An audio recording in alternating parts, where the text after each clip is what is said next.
Letters of Swami Vivekananda, স্বামীজির পত্রাবলী।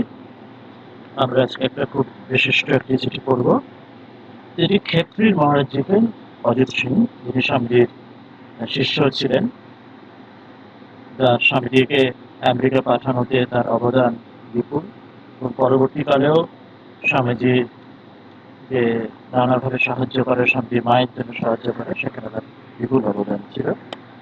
তিনি 1895-এ অর্থাৎ শিকাগো বক্তৃতার 1.5 বছর প্রায় পরে ক্ষেত্রী সমাজের পক্ষ থেকে একটি ধন্যবাদ অ্যাড্রেস পাঠান স্বামীজি তখন আমেরিকাতে। স্বামীজি সেটা যে রিপ্লাই লিখে পাঠান আমেরিকা থেকে, সেই রিপ্লাইটি আমরা আজকে পড়ব। খুবই একটি গুরুত্বপূর্ণ চিঠি। রিপ্লাইটি অনেকটা বড়, সেই জন্য সম্পূর্ণ চিঠি না পড়ে আমরা তার অংশ বিশেষে তার ভাব যেগুলি সেগুলি আমরা করার চেষ্টা করব। আমরা তাহলে প্রথমে শুরু করি মূল জায়গাতে, চিঠিতে, তারপর আস্তে আস্তে আমরা আসছি।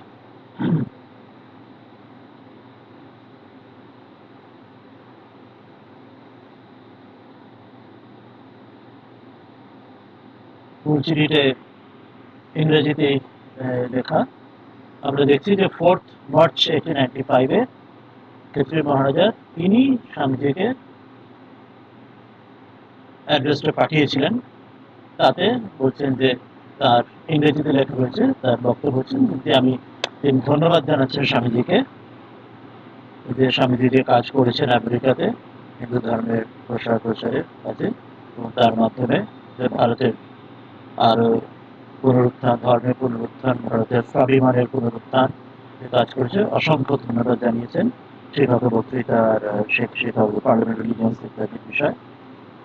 এবং তার সঙ্গে ওই চিঠির আরো 20টা কপিও, যাতে অন্যান্য শিকাগোর বিখ্যাত যে নিউজ পেপার বা অন্যান্য শিকাগো কমিটির মানুষদের যাতে অন্যরা জানেন যে ভারতবর্ষ থেকে ক্ষেত্রী মহারাজা যেটা পাঠিয়েছেন, যাতে আমেরিকানরা জানেন, সেটি জন্য বলেছেন। চিঠি শেষে সই করেছেন রাজা অজিত সিং বাহাদুর ও ক্ষেত্রী। 4 মার্চে চিঠিটা পাঠান 1895-এ। স্বামীজিতে সম্ভবত তারিখ দেওয়া নেই, সম্ভবত মে মাসে স্বামীজি রিপ্লাইটি সম্ভবত আছে, কোশ্চেন মার্ক দেওয়া আছে, মে মাসে হবে হয়তো। স্বামীজি শুরু করছেন গীতার বক্তব্য দিয়ে, whenever virtue subside and wickedness raises its head। ওই গীতার যে বিখ্যাত যে শ্রীকৃষ্ণ বলছেন অর্জুনকে, যখনই ধর্মের গ্লানি হয়, অধর্মের অভ্যুত্থান হয়, তখনই আমি বারবার অবতার রূপে পরিগ্রহ করি আবার জগৎকে জাগানোর জন্য। স্বামীজি এটা শুরু করে বলছেন যে এমনভাবেই যখনই ধর্ম জগতে এমন প্রয়োজন এসেছে, তখন এই পরিবর্তন স্বামীজি এনেছেন। আমরা বাংলা চিঠিটা আমরা সংবিধানের ভাষায় দেখে নেব, যাতে বুঝতে সুবিধা হবে। চিঠিটাতে আছে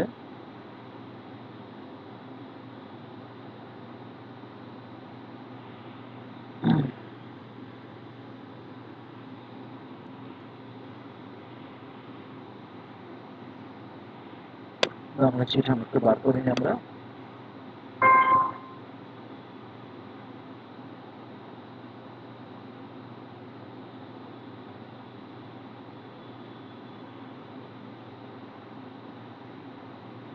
বাংলায় অনুবাদটি দেওয়া আছে।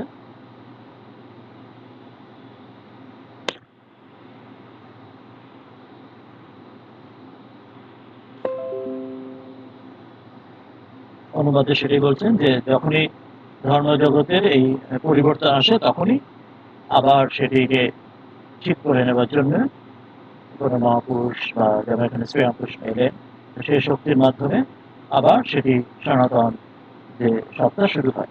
স্বামীজি সেখানে একটা ফিলোসফিক্যাল বিষয় বলছেন যে জগতে যে প্রকৃতি, যে সত্যতম রজ, এই বিশ্বজগতের শুরুতে যে এই ত্রিগুণের যে সাম্যভাব, এটি সাম্যভাবের চ্যুতি থেকে এটি তখন এই বৈষম্যগুলি শুরু হয় জগতের মধ্যে, ইনইকুয়ালিটি আর হানাহানি, বিক্ষোভ, বিরোধ, যা কিছু নেগেটিভ যা কিছু হয়, এবং সেটিকে আবার যে সাম্যভাবকে পুনঃপ্রাপ্তির সমুদয় চেষ্টা নিয়েই এই জগতের বিকাশ, বিশ্বজগৎ।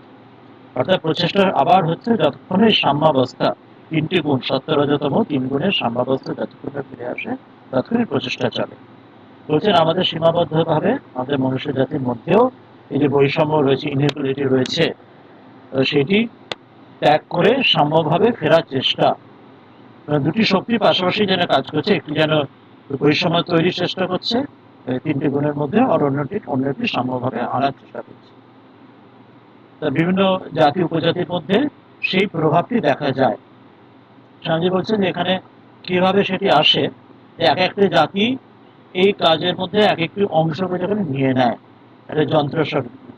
যেমন স্বামীজি অন্য জায়গায় বলছেন যে অন্যান্য কোনো জাতির মধ্যে কারোর ক্ষেত্রে পলিটিক্স কারোর প্রধান, কারোর ক্ষেত্রে ফ্রান্সের ক্ষেত্রে স্বাধীনতা ইয়ে সেখানে সেটি মূল, ইংল্যান্ডের ক্ষেত্রে বলছে সেখানে ব্যবসা বাণিজ্যর ক্ষেত্রে মূল, আমেরিকা ওখানে কোনো রাজনীতিক মূল ইত্যাদি। এখানে বলছেন স্বামী ভারতের ক্ষেত্রে সেটি আসবেন, ভারতের ক্ষেত্রে সেই তরঙ্গ মূল কোন তরঙ্গের উপর সেটি প্রভাব পড়ে এবং কোথায় সেটির কাজ মূল প্রভাবটা আসে।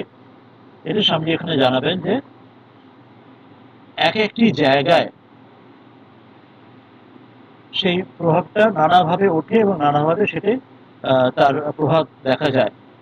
বলছেন ভারতে সেটা যখনই হয়েছে সেটি হচ্ছে কারণ ভারত হচ্ছে ধর্মের দেশ, ধর্মের ক্ষেত্রে কোনো আলোড়ন উপস্থিত হলে তখন ভারতে তার গুরুতর পরিবর্তন আসে এবং ভারতকে কেন্দ্র করেই এই বহু বিস্তৃত ধর্মসমূহ বারবার ভারতবর্ষ তো বটেই এবং সারা জগতের ক্ষেত্রেও সেটি বিশেষভাবে সেটি তার কার্যকরী হয়েছে। এখানে স্বামীজি একটা কথা এখানে প্রসঙ্গে আসবেন যে অন্যান্য ক্ষেত্রে যেমন বলছেন যে অন্যান্য দেশের ক্ষেত্রে কারো ক্ষেত্রে কাম কাঞ্চন টাকা পয়সা ইত্যাদি, সমরস্ত্র যুদ্ধ, তার ইন্দ্রিয় সুখ সেখানে তাদের ক্ষেত্রে হয়, কিন্তু ভারতের ক্ষেত্রে সেটা নয় কখনোই। কিন্তু তাদের ক্ষেত্রে তারা ভারতকে দেখে মনে করবে, আমরা মনে রাখবো যে স্বামীজি বলছেন এখন 1895 যে ভারত, অর্থাৎ সেখানে ব্রিটিশের হাতে পরাধীন ভারত, এবং তার আগেও যে মুসলিম আক্রমণের ক্ষেত্রে নানা বেশ কয়েকশো বছর ধরে ভারতের যে একটি অবনতি বা একটি খুব দুস্থ যে অবস্থায় ছিল, সেইভাবে ভারতকে দেখেছে সারা জগৎ। তাদের জগতের চোখে ভারত যেন একটা অন্যান্য দেশ যখন সেখানে লড়াই বিগ্রহ যুদ্ধ বিগ্রহ করে দেশ জয় করার চেষ্টা করছে, ভারত কিন্তু তাদের কাছে যেন মরুভূমির মতো মনে হচ্ছে। কারণ ভারতের মধ্যে সেই প্রচেষ্টা, সেইখানে জীবনের প্রচেষ্টা দেখা যায় না যে অন্য দেশকে জয় করছে, যেটা অন্য দেশটা করেছে, ইউরোপ বা ওরা যারা করেছে বা ওখানে মিডল ইস্টে যেটা হয়েছে, ভারত সেটা দেখা যায়নি। তাদের মধ্যে ওরা মনে হবে যে ভারতে তাহলে তো মৃত বোঝায়, যেহেতু এদের মধ্যে কোনো কার্যকুশলতা কিছুই নেই। কিন্তু স্বামীজি এরপরে বলছে কিন্তু ভারতের অন্য একটি বিষয় সেটি আছে যেটি তারা বুঝতে পারে না। অন্য দেশ যখন শুধু ভোগের মধ্যে ইন্দ্রিয় বন্ধনের মধ্যেই আবদ্ধ রয়েছে বাকি সব দেশগুলি, ভারত কিন্তু আধ্যাত্মিক জন্মভূমি অপরন্ত যে খনি ভারতবর্ষ, তার ভারতের যে প্রকৃত সত্তা, সেখানে যারা এই ইন্দ্রিয় জয়ের করতে যারা চাইবে, ইন্দ্রিয় ভোগের থেকে যারা বেরোতে চাইবে, তারা সেই ভারতের যে রূপ, যেটি চোখের সামনে হয়তো চোখে পড়ছে না সেই সময় 1895 পরাধীন ভারত বা তার আগে যে অনেক দুস্থ যে ভারত সেখানে ছিল, তাদের চোখে যেটা চোখে পড়ছে না, কিন্তু যে মানুষ ইন্দ্রিয় জয় করতে চাইবেন তার চোখে কিন্তু সে সনাতন ভারতবর্ষের আধ্যাত্মিকতা রূপ কিন্তু চোখে পড়ে, সেই প্রকৃত সত্তা আশার আলোক রূপে চোখে পড়বে। স্বামীজি এখানে মনে করাচ্ছে। আর একটা স্বামীজি বলছেন যে যখনই কোনো মানুষ বা কোনো দেশ কোনো জাতি তাদের কাছে শক্তির যেটা প্রকাশ কিভাবে তাদের কাছে আসে বা কিভাবে সেটা স্থূলভাবে তাদের সেটা প্রকাশ ঘটে, বলছে বিভিন্ন দেশের ক্ষেত্রে যেমন কোনো যুদ্ধের উদাহরণ আগেও দিলেন, যুদ্ধ ইত্যাদি উদাহরণের মধ্যে দিয়ে তারা শক্তির প্রকাশ শক্তির বিকাশ করে। তারা মনে হয় অর্থ অপরকে জয় করতে পারলে তবেই তাদের একটা নিজের ক্রেডিবিলিটি থাকছে, তবে তাদের নিজেকে যোগ্য বলে মনে করছে। তারা মনে হয় ভারত যেন মৃত্যুর মধ্যে পড়ে রয়েছে। ভারত যেহেতু শত শতাব্দী ব্যাপী ভারত যেন বাধাতে নিঃশেষ্ট হয়ে বিদেশি বিজাতীয় যারা জয়ী হয়েছে তাদের আন্ডারে নিচে পদদলিত রয়েছে, আগে মুসলিম শাসক পরে ব্রিটিশদের আন্ডারে নিচে জনতা একতাহীন স্বদেশ প্রেরক ভাবে দেখা যাচ্ছে না। তাদের কাছে মনে হবে যে এখানে কোনো শক্তির প্রকাশ বিকাশ নেই, ভারত যারা একটা মৃত একটা দেশ, প্রাণহীন পচনশীল একটা দেশ বলে মনে হবে তাদের ক্ষেত্রে। কেন না, স্বামীজি বলছেন কারণ বর্তমান জগৎ বা বর্তমান পৃথিবী যে ডারউইনের যে তত্ত্ব, যে যোগ্যতম উদ্বর্তন, সার্ভাইভাল অফ দ্য ফিটেস্ট, যে যে শ্রেষ্ঠ সেই হচ্ছে যে ফিট, সেই যোগ্যতম, সে লড়াই করে সেলফিশনেসের মধ্যে দিয়ে সে এগোবে, অন্যকে মেরে ফেলে পেছনে তাড়িয়ে দিয়ে এগোবে, ইদো দৌড়, র্যাট রেস। তারা এইভাবেই এটা জগৎ, সায়েন্স বা তাদের জগৎ এইভাবে বোঝে, এইভাবে ভাবে। কিন্তু তারা দেখবে ভারত তো সেরকম করছে না। ভারতের বিপরীত, সে জাতি কোনোভাবে এত দুর্ভাগ্য সহ্য করেও সেখানে কোনোভাবে সে অপরকে জয় করে সেখানে নিজেকে মাথা উঁচু করে দাঁড়ানোর চেষ্টা করছে না। এত কয়েকশো বছর ধরে প্রচন্ড মুসলিম, তারপরে ব্রিটিশের প্রধানত বলছেন, তাহলে তো এটা তো বিনষ্ট, তাহলে শেষ দেশ হয়েছে। কিন্তু এরপরে শান্তি প্রশ্ন তুলছেন, তাহলে তা সত্ত্বেও অন্যান্য যেখানে জাতি দেশ যখন ধ্বংস হয়ে গেছে, অন্যান্য সভ্যতা ধ্বংস হয়ে গেছে, এই দেশে তো সেই সভ্যতা ধ্বংসের তো প্রচেষ্টা তো দেখা যাচ্ছে না। অনেক মানে প্রতিজন টিম টিম করে নিভে যাওয়ার মতো হচ্ছে হয়তো, কিন্তু নিভে তো যাচ্ছে না এত বছর ধরে। অন্যান্য কত সভ্যতা ধ্বংস হয়ে গেল। যখন খ্রিস্টান ওখানে এলো তখন মায়ান ইনকান সভ্যতা, দক্ষিণ আমেরিকার পেরুর সভ্যতা ধ্বংস হয়ে গেল।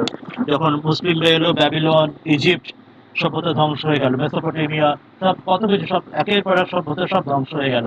খ্রিস্টানরা যখন এলো তখন রোমান সভ্যতা ধ্বংস হয়ে গেল। এরা এভাবে কত সভ্যতা কত উঁচুতে ছিল সারা জগতের মধ্যে, সবাই ধ্বংস হয়ে গেল। তো ভারতের ওপরও এরা পদানত করছে, কয়েকশো বছর ধরে মুসলিম এবং খ্রিস্টান পদানত রয়েছে। কিন্তু ভারতে তো ধ্বংস তো হওয়ার লক্ষণ তো যাচ্ছে না কোথাও, বিন্দু মাত্র নয়। তো তাহলে কোথায় তাহলে শক্তিটা রয়েছে? স্বামী এখন প্রশ্ন করছেন, যে বলছেন যে এই যে তথাকথিত দুর্নীতি পরায়ণ, তাহলে হিন্দু শক্তি বৃদ্ধি কি করে পাচ্ছে? দুর্নীতি পরায়ণ স্বামী নিজেই এখানে ইমোরাল পশ্চিমবঙ্গ দিয়েছেন, অর্থাৎ জগতের লোক ভারতকে মনে করছে তারা যেন ইমোরাল, তারা যেন কোনো তাদের যোগ্যতা নেই, তারা অযোগ্য। কিন্তু অযোগ্য যদি হয়, সেই ডারউইনের তত্ত্ব অনুযায়ী হয়, তাহলে ভারত আর হিন্দুদের সম্পূর্ণ ধ্বংস হয়ে যাওয়া উচিত ছিল কয়েকশো বছর ধরে যখন প্রধানত রয়েছে। যেখানে অন্যান্য সভ্যতা অল্প কয়েক সময়, কয়েক বছরের মধ্যে ধ্বংস হয়ে গেল, যেগুলি আমরা বললাম, কত Mayan, Inca, Peru, Babylon, Mesopotamia, Egypt, Roman ইত্যাদি। কিন্তু এত বছর ধরেও ভারতীয় সভ্যতা পদানত হচ্ছে, কিন্তু ধ্বংস শেষ কেন হচ্ছে না? তখন স্বামী এবার উত্তর দিচ্ছেন যে ভারত কিভাবে সেটা ভারত চলে, ভারত অন্যরা ভাবে যে অন্যের মতো অন্য কেড়ে নিয়ে আমি জিতবো, সেটাই হচ্ছে সভ্যতার লক্ষণ। ভারত কিন্তু তার বিপরীত ভাবে। ভারত কখনো অন্যের অন্ন কেড়ে না নিয়ে বরং লক্ষ লক্ষ মানুষকে সুখে স্বচ্ছন্দে রাখতে পারে। আর অন্যরা ভাবে যে অন্যেরকে অনাহারে রাখলে তারা গৌরবান্বিত হবে। যেমন যখন যখন খ্রিস্টান অন্যান্য ইউরোপিয়ানরা যখন আফ্রিকাতে পৌঁছল, আফ্রিকার মানুষদের পদানত করে অনাহারে রেখে তারা স্লেভ, তাদেরকে দাস তৈরি করে আমেরিকাতেও যখন রেড ইন্ডিয়ান যেখানে যখন পৌঁছলেন খ্রিস্টানরা, সেখানেও তাই করলেন। তাদের অন্যদের অনাহারে রেখে অস্ট্রেলিয়াতেও তাই করা হলো। সব জায়গায় তাদের মানুষদের যখন খ্রিস্টানরা পৌঁছলেন শেষ করে দেওয়া হলো সেখানকার আদিবাসী মূলবাসীদের। কিন্তু ভারতের ক্ষেত্রে সেটা কোথাও হচ্ছে না। ভারতের ক্ষেত্রে লক্ষ লক্ষ মানুষ তারা অন্ন না কেড়ে, বরং তারা কোথাও সবাই নিজের ভাবে রয়েছে, তারা শেষ না, অন্যকে অত্যাচার না করে, অপরকে অত্যাচার না করে, অন্য দেশ জয় না করেও সে এত বছর ধরে, যে এত বছর রয়েছে পদানত হওয়া সত্ত্বেও জীবিত রয়েছে, সে কি? স্বামী এখানে একটা উদাহরণ দিচ্ছেন, যেটা আমরা ছোটবেলায় সে ঠাকুমার ঝুলির গল্প পড়তাম, রূপ করার কথার গল্প, যে সেই কোন এক অসুরের রাক্ষসের প্রাণ ছিল কোন একটা সেই ওই পুকুরের মধ্যে, এক ভ্রমরের মধ্যে।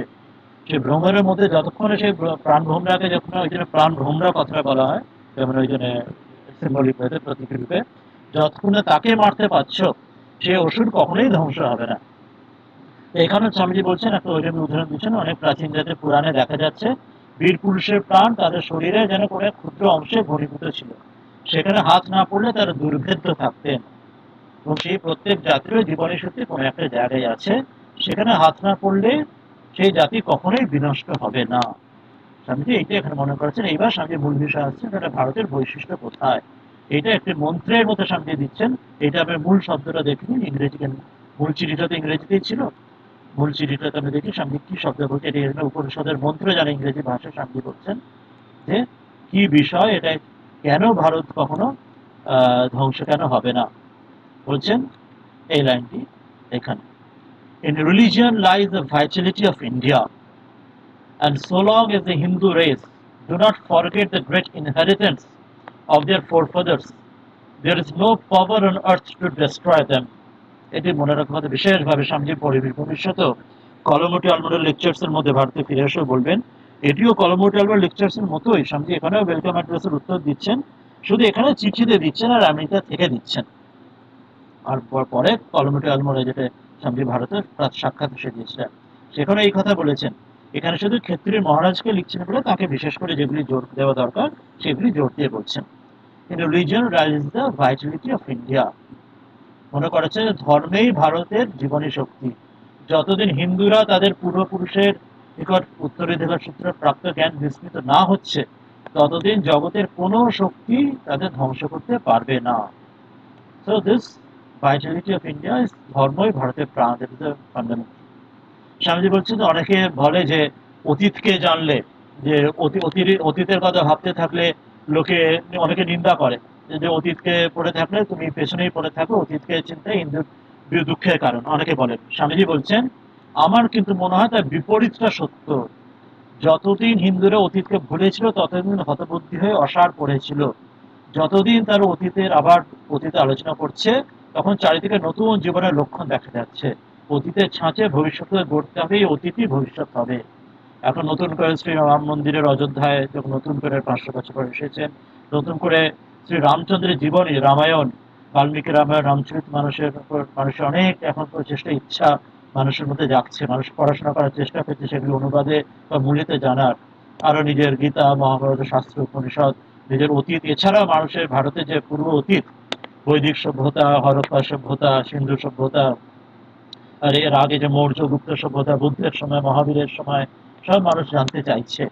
তো স্বামীজি বলছেন যে যতদিন হিন্দুগণ যত অতীত আলোচনা করবেন তাদের ভবিষ্যৎ তত গৌরবান্বিত হবে। যে কেউ অতীতকে তার কাছে তুলে ধরার চেষ্টা করছেন তিনি স্বজাতির পরম হিতকারী। এটি আর একটা স্বামীজি দ্বিতীয় মন্ত্র বললেন। Therefore, the Hindus, the more study the past, the more glorious will be their future.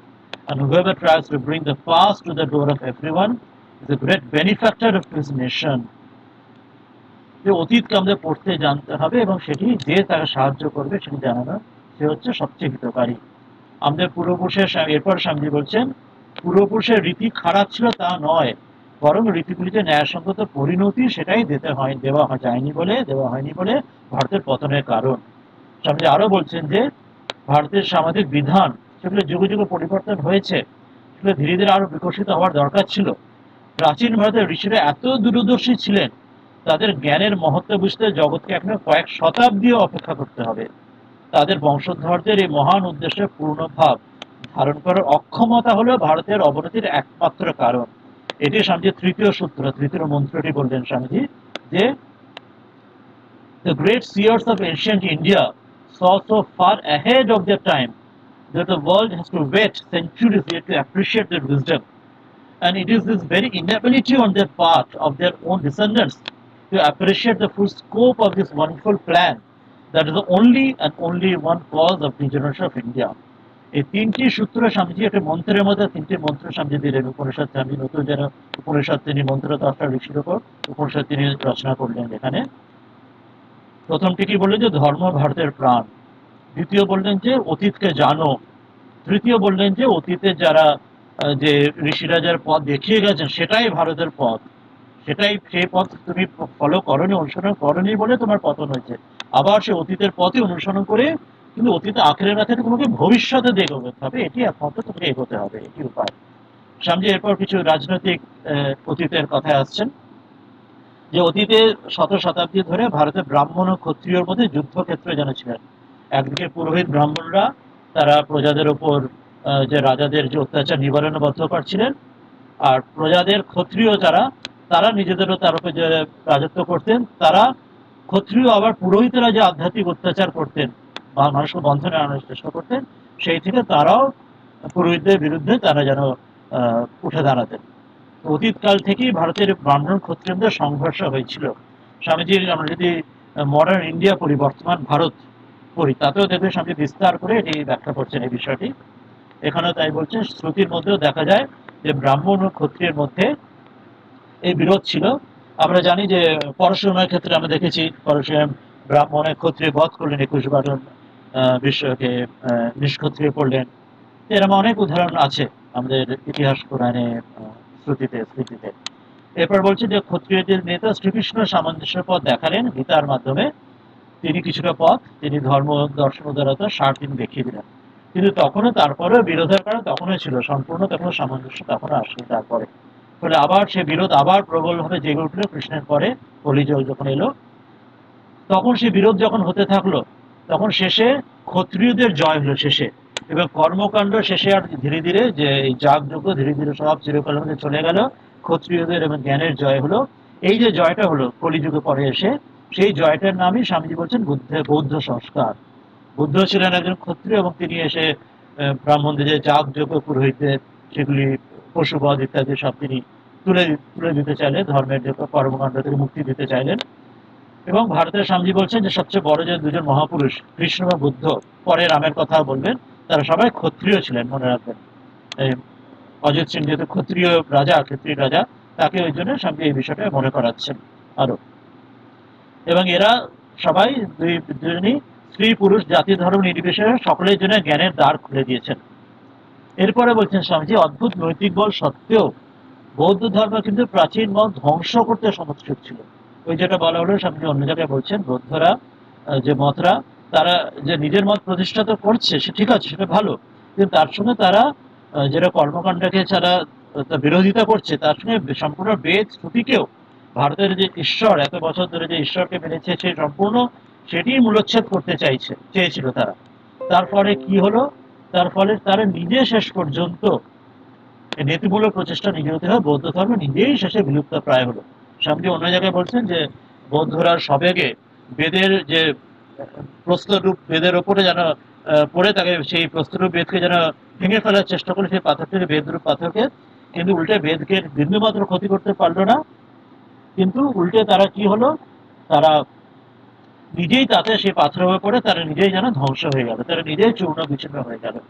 বৌদ্ধরা এইভাবে নিজেরা যখন শেষ হয়ে গেল, তখন বৌদ্ধরা যেসব কুসংস্কার ক্রিয়াকাণ্ড দূর করতে চেয়েছিল, উল্টে তারা আর শেষে অনেক বেশি কুসংস্কার ক্রিয়াকাণ্ড, মন্দির প্রতিমা প্রতীক যন্ত্র সাধু সন্ত, যেগুলো বৌদ্ধ স্তূপ যা কিছু দেখি সারা ভারতে, স্তূপগুলির মাধ্যমে মন্দির এবং বুদ্ধের কোথাও ওই বৌদ্ধের অস্থি রেলিক্স ইত্যাদির মাধ্যমে নতুন করে নানা ক্রিয়াকলাপ ক্রিয়াকাণ্ড, একরকম কর্মকাণ্ড তারা যজ্ঞ হোম পশুবাদ সেগুলো বন্ধ করলো, কিন্তু অন্য নানা রকম এই যজ্ঞ ক্রিয়াকাণ্ড রথযাত্রা শুরু করে সব কিছু অনেক কিছু তারা শুরু করে, সেগুলো নতুন সাধু সন্ত অস্থি ইত্যাদি করে আরো নতুন করে বাড়িয়ে তুললো, আরো একটাকে ছাড় থেকে আরো নতুন করে সেগুলো দিয়ে এলো।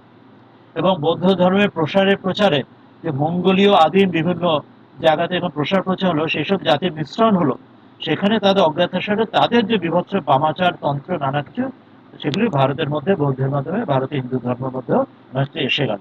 অর্থাৎ তাদের যেসব বিকৃত যে নিচু চিন্তা ভাবনা ছিল, বৌদ্ধ ধর্ম যখন তাদের মধ্যে গেল, তারা যখন উচ্চ জায়গায় না পৌঁছলো, সেই জিনিসটাই তখন তাদের মধ্যে দিয়ে বৌদ্ধ ধর্ম যখন শেষ হয়ে এলো, সেটি ভারতের মধ্যে হিন্দু ধর্মতন্ত্রের মধ্যে অনেক কিছু যেন নেগেটিভ জিনিস এসে গেল। যখন বৌদ্ধ ধর্ম ভারতে নিজেও শেষ হয়ে গিয়ে এরকম এত ক্ষতি যখন শেষে করলো, শুরুতে ভালো করে শেষে যখন ক্ষতিটি হলো, তখন ভগবান শ্রী আদি শঙ্করাচার্য তিনি তার বেদান্ত অদ্বৈত বেদান্ত সন্ন্যাসী দর্শনামী সম্প্রদায়ের মাধ্যমে এই বৌদ্ধদের ভারত থেকে বিতাড়িত করবেন, শান্তি বলছেন। তার আগে আরো অনেকেও তার মধ্যে করেছেন, তাকে মীমাংসক যারা ছিলেন করেছেন, মন্ডল মিশ্র এবং তার কুমারী ভট্ট, ন্যায়ের ক্ষেত্রে উদয়নাচার্য তারাও করেছেন। আর তারপরে শঙ্করাচার্য সবার শেষে এলেন। এরপরে শঙ্করাচার্য যে কাজটি করলেন সেটি বুদ্ধের কয়েক শতাব্দী পরে, তারপর রামানুজ মাধ্বাচার্য যারা বিশিষ্টাদ্বৈত আর দ্বৈত বেদান্ত মাধ্যমে, তারাও সেই কাজটি আরো বেদান্তের হিন্দু সনাতন হিন্দু ধর্মকে আবার জাগিয়ে তুললেন। কিন্তু সেখানে একটা ব্যাপার হলো যে তার মধ্যে একটা সমস্যা রয়ে গেল, সেটি বলছেন যে এর মধ্যে ভারতের নতুন অধ্যায় হয়ে ওই প্রাচীন যে ব্রাহ্মণ ক্ষত্রিয় ভারতে আর তখন নেই। অর্থাৎ সেই কৃষ্ণের সময় রামের সময় যে বশিষ্ঠ বিশ্বামিত্র সেই সময় যে ক্ষত্রিয় ব্রাহ্মণ, সেই আর তার আর নেই। সেই তার জায়গায় সেই ব্রহ্মর্ষি রাজস্বীর জায়গায় তখন আকারে ভাষা আকারে ভিন্ন এক জাতি ভারত উপদ্বীপের সর্বশেষ প্রান্ত থেকে, সেখানে সর্বশেষ প্রান্ত বলে স্বামীজি দক্ষিণের কথা বলছেন, তারা ভাষা আকারে ভিন্ন এক জাতি থেকে, যারা প্রাচীন বংশের যারা ব্রাহ্মণদের বংশধর হলো, গৌরবকারী বংশ থেকে, তারা বিকৃত বৌদ্ধদের বিরুদ্ধে প্রতিক্রিয়া আরম্ভ হলো। এখানে স্বামীজি দক্ষিণের কথা বলছেন, ভাষার দিক দিয়ে দক্ষিণের ভাষা আলাদা, তামিল তেলুগু মালায়ালাম কন্নড়, আকারেও তারা হয়তো কিছু তারা আলাদা মনে হতে পারে তাদের বর্ণের দিক দিয়েও, কিন্তু সম্পূর্ণ ভিন্ন, কিন্তু অন্য দিক দিয়ে কিন্তু তারা কিন্তু আর্যই, তারা কিন্তু অন্য কোনো জাতি নয়, যেটা বর্তমানে কালে অনেক সময় বলা হয় যে আর্য আলাদা, দ্রাবিড় আলাদা জাতি, এটা কখনোই নয়। তারা সকলে আর্য। স্বামীজি ভবিষ্যতে যখন কলমোটি লেকচারে ফিউচার অফ ইন্ডিয়া ম্যাড্রাসে যেটা লিখেছিলেন, সেই লেকচারে স্পষ্ট করে বলছেন সমগ্র ভারতীয় আর্য এবং দ্রাবিড় যারা রয়েছে তারাও আর্যই। আর্য ছাড়া বিন্দুমাত্র নয়, কখনোই আর্য দ্রাবিড় উত্তর দক্ষিণ ভারতের ভেদ কখনোই ভেদ বুদ্ধি আনবে না। তখনই স্বামীজি সাবধান করে দিচ্ছেন। ভাষা তাদের আলাদা হতে পারে, আকারে তাদের বর্ণের দিক দিয়ে তাদের কিছু আলাদা হতে পারে, বর্ণ কিছুটা তাদের গৌর বর্ণ না হয়, কিছুটা তাদের কৃষ্ণবর্ণ হতে পারে, কিন্তু তারা একই জাতি, তারা কিন্তু অন্যদিক দিয়ে তারা কিন্তু সকলেই আর্য। এটি কারণে ভিন্ন নয়, সকলেই সাবধান স্বামীজি করছেন যে তারা একই সনাতন ভারতবর্ষের জন্যই তারা একই মানুষ, তারা একই সেই উত্থান শঙ্করাচার্য স্বয়ং সকলেই তাই, সেখান থেকে তিনিও দক্ষিণ থেকে এসেছেন। কিন্তু আমরা দেখেছি তারপরে রাজনৈতিক যেটা পরিবর্তন, যেটা পট পরিবর্তন হয়েছে আজ বর্তমান পর্যন্ত, অনেকভাবে দক্ষিণের যারা যারা দ্রাবিড় থেকে সেখান থেকে রাজনৈতিকভাবে যে উত্তর ভারতের বিরোধী বা ওই আর্য বিরোধী বা সনাতন ধর্ম বিরোধী অনেক চিন্তা ভাবনা বর্তমান যুগ অব্দিও শুরু হয়েছে, যেটি স্বামীজি স্বয়ং তখন এই কলম টলম লেকচারে ম্যাড্রাসের যে ফিউচার অফ ইন্ডিয়া লেকচারে তখনই সাবধান করে দিয়েছেন ভীষণভাবে, যে এইটি যেন তোমাদের মধ্যে এই ভুলটি যারা না আসে, এটার মধ্যে তোমরা ঢুকবে না, তোমরা ঐক্যবদ্ধ হও। কিন্তু স্বামীজির সম্পূর্ণ কথা এখনো ভারত শোনেনি, কিন্তু ভবিষ্যতে শুনতেই হবে যে বিষয়ের কথা, যোগাচার্যের মহাপুরুষ কথা শুনবে। স্বামীজি মনে করছেন যে আর্যবর্তে সেই ব্রাহ্মণ ক্ষত্রিয় যখন আর রইলেন না, তারা বিলুপ্ত প্রায় হলেন, তখন জানেন তখন মিশ্র জাতি সেখানে বাস করছে। মিশ্র জাতি সেখানে আমরা জানি যে আরো হুন ইত্যাদি পরবর্তীকালে এলেন, হুন তারপরে আরো জবন বা গ্রিক যে জাতিরা যারা আলেকজান্ডার যখন এলেন, এরকম অনেক আরো অন্যান্য জাতিরা এসে মিশ্র জাতি পরিবর্তন আসতে শুরু করলো।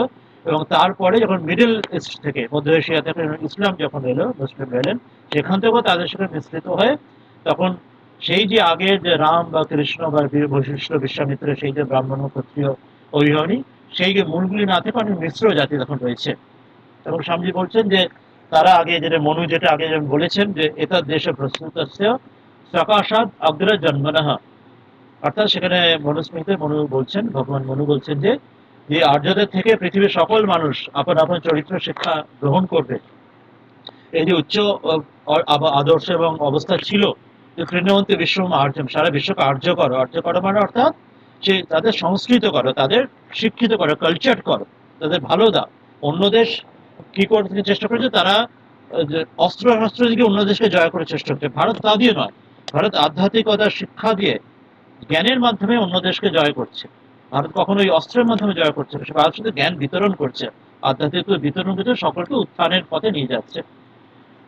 বলছেন যে ভারতে যখন এই উত্তর ভারতে আর্যভট্ট এই কথা বলেছে, কিন্তু আর্যভট্ট যখন এই পতন হলো, নানা মিশ্র জাতি হয়ে গেল, নানা আমরা বললাম হুন জবন আরো ইসলাম আসার পরেও সেখানে উত্তর ভারতে যাদের বেশি ভাবে তাদের ধ্বংসাত্মক কর্ম হয়েছিল, তখন দক্ষিণ থেকে দাক্ষিণাত্যদের কাছে ওই জন্য ভারতকে অনেক কিছু শিখতে হলো। প্রথমে শঙ্করাচার্য, রামানুজ, মাধ্ব সকলেই দক্ষিণ ভারতের থেকে, ভারতের দক্ষিণ ভাগ থেকে এলেন।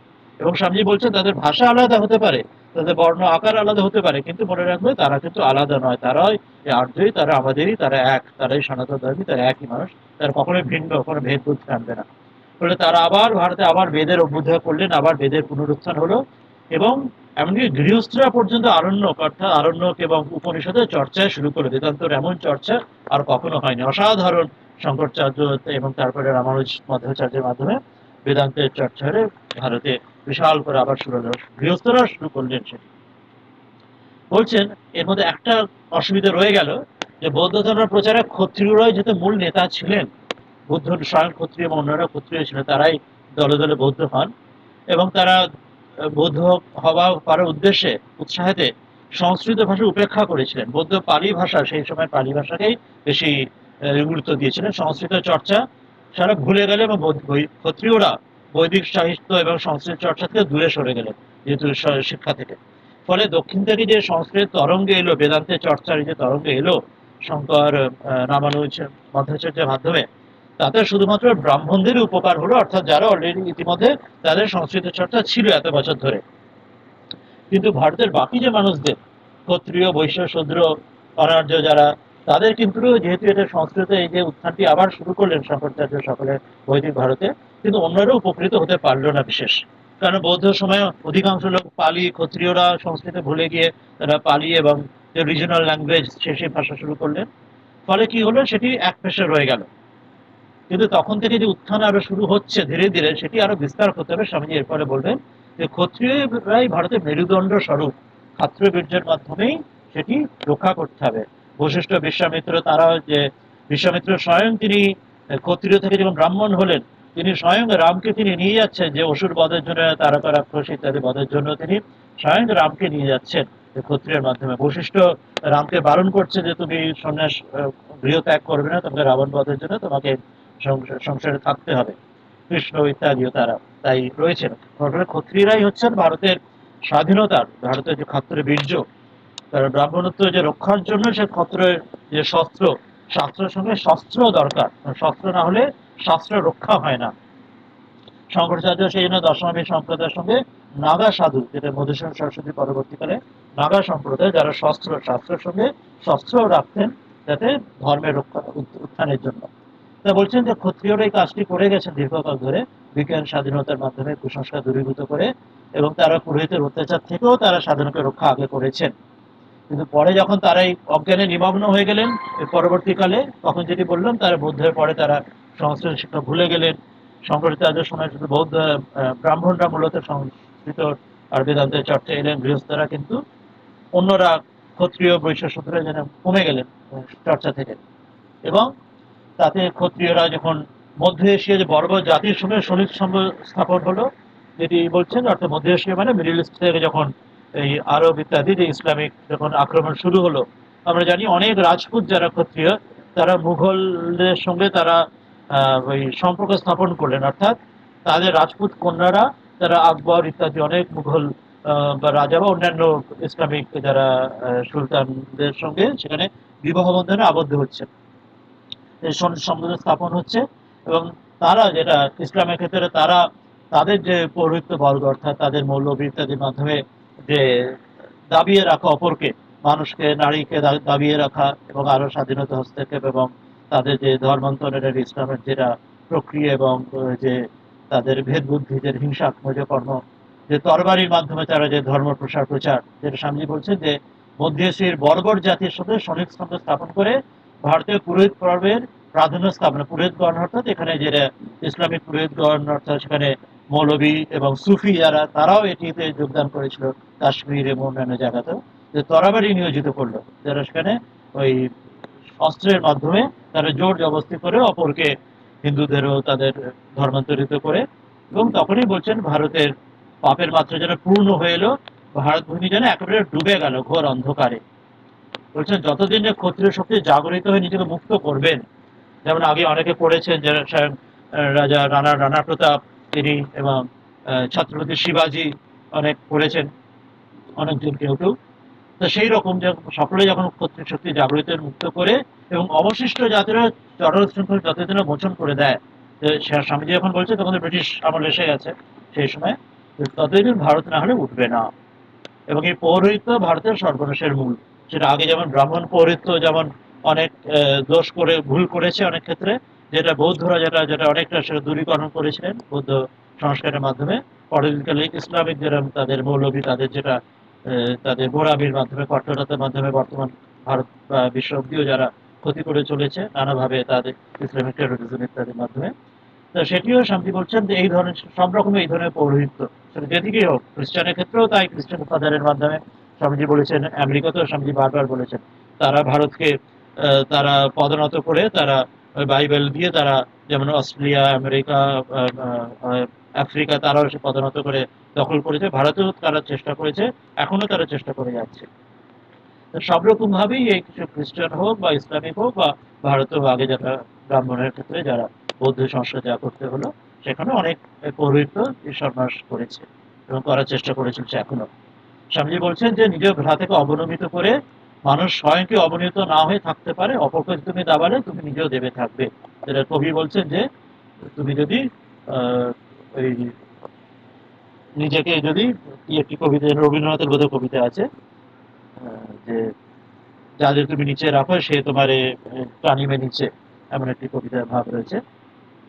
তো রাজাকে বলছেন যে আপনার পূর্বপুরুষের মাধ্যমে যে সত্য বিশ্বের একত্ব কথা বলা হয়েছে শ্রুতিতে উপনিষদে, এর পরবর্তীতে রাম তিনি অধ্যাত্ম রামায়ণ রাম গীতাতে, শ্রীকৃষ্ণ গীতাতে তিনি জগতের একত্বের কথা যেটা বলেছেন যে সর্বম খলিদম ব্রহ্ম, তো এই ভাবটি আবার ফিরিয়ে আনতে হবে যেটি তারা বলে গেছেন। কারণ মানুষের যে অপরের অনিষ্ট করলে তাতে নিজেরই অনিষ্ট হয়। ব্রাহ্মণ ক্ষত্রিয় যে একে অপরের যে অনিষ্ট করার চেষ্টা করেছে, ক্ষত্রিয়রা অপরের অনিষ্ট যখন চেষ্টা করেছে, ব্রাহ্মণও যখন অপরের অনিষ্ট চেষ্টা করেছে, সেটাই যেন চক্রবৃদ্ধি হারে তাদের উপর ফিরে আসছে এবং সহস্র বর্ষব্যাপী যে অপবাদ দাসত্বতে তারা সে কর্মফল ভোগ করছেন। ক্ষত্রিয় যখন অপরকে এরা দাবিয়ে রেখেছে, ব্রাহ্মণও যখন দাবিয়ে রেখেছে, এই এতদিনে যে মুসলিম এবং ব্রিটিশ আমলে যে তারা কর্মফল যেন সেটারই তারা উভয় পক্ষেই ভোগ করছে। সে কারণে বলছেন আপনারই এক পূর্বপুরুষ আগে বলেছেন, গীতার কথা স্বামীজি বলছেন যে ইহৈব তৈজিত স্বর্গ ইয়েসং সাম্যে স্থিতং মনঃ, যার মন সাম্যে রয়েছে তিনি জীবদ্দশাতেই সংসার জয় করেছেন। স্বামীজি সেই প্রথম কথা ফিরে আসছেন, চিঠির শুরুতে যেটা বলেছিলেন না, জগতে সত্যতম রজ তিনি যে সাম্যের অভাব থেকে যে সমস্যা শুরু হয়, যখন আবার সাম্য ফিরে আসে সেই দিকে সকলে চেষ্টা করে। তা স্বামীজি বলছেন তাকে লোকে ভগবানের অবতার অর্থাৎ শ্রীকৃষ্ণ কথা বলছেন, বিশ্বাস করে, আমরা সবাই বিশ্বাস করি। তাহলে তার কথাকে মিথ্যে প্রলাপ হবে তা তো নয়, আমি জানি তার কথা প্রলাপ নয়। তাহলে তাহলে এই যে এত সাম্যের বিরুদ্ধে এই যে চেষ্টা করে জগতের মধ্যে এই যে সমস্যা তৈরি করা হচ্ছে, এটি অত্যন্ত ভ্রমাত্মক একটি ভুল। এই যে ইনএকুয়ালিটি ভেদ বুদ্ধি যে তৈরি করা হচ্ছে, যে সকলে পৌরোহিত্যরা করেছে, ক্ষত্রিয়রা যখনই যারা করেছে, সেটি ভুল। ওই জন্য যতদিন না এই সাম্যভাব আবার আয়ত্ত হচ্ছে ততদিন কেউ মুক্ত হতে পারবে না। সর্বম ব্রহ্ম মানে জগতের জন্য এই সাম্যভাবকে আবার ফিরিয়ে আনার জন্য প্রচেষ্টা করতে হবে। সেই জন্য বলছেন যে হে রাজা, আপনি সেই বেদান্তের যেটা শঙ্করাচার্য আবার জাগিয়ে তুলেছিলেন, যেটি অন্যরা ভুলে গিয়েছিলেন ক্ষত্রিয়রা সংস্কৃতের অধ্যয়ন ইত্যাদির কারণে, সেটি আপনি আবার সেই উপদেশ বেদান্তকে অনুসরণ করুন, কিন্তু ভাষ্যকার টিকার ব্যাখ্যায় নয়। আপনার অন্তর্যামী আপনাকে যেমন বোঝাবেন সেইভাবে নিজে বুঝুন। সর্ববস্তুতে সর্বোপরি সমজ্ঞানে সেই মহান উপদেশ পালন করে সর্বভূতে সেই ঈশ্বরকে দেখুন। সর্বভূতে ঈশ্বর দর্শনের কথা মনে করাচ্ছেন, সিইং গড এভরিওয়্যার। এটাই একমাত্র মুক্তির পথ, নিজের ব্যক্তিকার জন্যও এবং ব্যষ্টির জন্য, সমষ্টির জন্য, ভারতের জন্য, বিশ্বের জন্যও তাই। আর বৈষম্য হলো বন্ধনের পথ, আর সাম্য হলো মুক্তির পথ। যখনই কোনো ব্যক্তি জাতি একত্বজ্ঞানের বাইরে স্বাধীনতা লাভ করতে পারে না, আর সকল মানসিক একত্ব জ্ঞান ছাড়া মানসিক স্বাধীনতা লাভ করতে পারবে না। সেই জন্য এই ব্যষ্টির ক্ষেত্র যেমন হচ্ছে, সমষ্টির ক্ষেত্র হচ্ছে একত্ব জ্ঞান। এখন ধীরে ধীরে জগতের মধ্যেও আসছে, গ্লোবাল ভিলেজ ইন্টারনেটের যুগে আসছে, যে সমগ্র জগৎ গ্লোবাল ওয়ার্মিং এর ক্ষেত্রে দেখছি সমগ্র জগৎ একসঙ্গে, অপরকে দাবিয়ে একমাত্র একা নিজে ধুয়ো অপরকে হারিয়ে এমন কখনো হতেই পারে না, সকলকে নিয়ে এগোতে চলতে হবে। ব্যক্তির ক্ষেত্রেও মনের দিক থেকেও তাই, দেশের সমষ্টি উভয়তেই তাই। বলছে তিনটি দুঃখের কারণ, একটি অজ্ঞান, একটি অসাম্য, একটি বাসনা। এই ডিজায়ার একমাত্র জিনিস আমারটাই চাই, ওই র্যাট যে ইঁদুর দৌড়, সেটি ক্ষতির কারণ। এই অজ্ঞান, এই জ্ঞানের অভাব, যেটি যে জন্য এই ডুবে আছো, নেগেটিভ চিন্তাতে রয়েছে, অপরের ক্ষতি করছো। আর অসাম্যর কারণে তুমি নিজের ভালো না করে অন্যের ক্ষতি করছো, অন্যের ক্ষতির মাধ্যমে উল্টে নিজেরই ক্ষতি করছো। এই তিনটি মানুষের দুঃখের কারণ এবং একটির সঙ্গে সবগুলি অঙ্গামী সম্বন্ধ। এবং পশু থেকেও একজন মানুষ কি করে শ্রেষ্ঠ ভাববে, কেন? উপনিষদে বলছেন যে শ্বেতাশ্বেতর উপনিষদে, ত্বম স্ত্রী ত্বম পুমানসি ত্বম কুমার উতবা কুমারী, তুমি স্ত্রী, তুমি পুরুষ, তুমি কুমার, তুমি কুমারী, অর্থাৎ সর্বম খলিউদম ব্রহ্ম, তুমি সবকিছু হয়ে রয়েছে। এখন স্বামী এখানে নিজেই যেন পূর্বপক্ষ তুলছেন। কেউ বলবেন ঠিক আছে, এটা তো ভালো কথা তো বলেছে বটে, গীতাতেও তাই আছে, এই একই কথা, কিন্তু সেটা সন্ন্যাসীর পক্ষে খাটে। তোমরা সন্ন্যাসী, তোমরা তো করে বলাছো, কিন্তু আমরা গৃহস্থ, আমাদেরকে ওইসব অনেক কাজ করতে, আমাদেরকে ওইসব বললে চলে, ওসব বড় বড় কথা বললে? তো স্বামীজি বলছেন যে হ্যাঁ, কিন্তু তাদেরও এটি আদর্শ হওয়া উচিত, যতদিন লাভ করতে প্রচেষ্টা করতে হবে আদর্শ, তাদেরও এটাই হতে হবে। তাদেরও এই আদর্শ ছাড়া তারা অন্য কিছু তারা হতে পারে না। তাদেরই আদর্শ, তাদেরই হওয়া দরকার। তারাও প্রত্যেকেই আদর্শের মধ্যে দিয়ে তাদের এগোনো দরকার। স্বামীজি এটা মনে করাচ্ছেন, এটি না হলে কেউ কিন্তু এগোতে পারবে না। গৃহস্থের ক্ষেত্রেও তাদেরকে যদি সমত্ব ভাব লাভ করে সমগ্র সমাজের এবং সমগ্র প্রকৃতির আদর্শ। লোকে মনে করে যে যে বৈষম্যই হলো সমজ্ঞান লাভের উপায়, কিন্তু স্বামীজি বলছেন যে যেন মিথ্যে কাজ করে, অন্যায় কাজ করে কি সত্যে ন্যায় পৌঁছানো যায়? সে তো যায় না। মিথ্যে করে সত্যকে পাওয়া যায় না। সেই জন্য বৈষম্যের মধ্যে দিয়ে হয়নি, ইকুয়ালিটির মধ্যে দিয়ে হয়নি, ইকুয়ালিটির মধ্যে দিয়ে হবে, সমতার মধ্যে দিয়ে হবে। সেটা গৃহস্থকেও তাই এটাই আদর্শ রাখতে হবে, সমত্ব ভাব।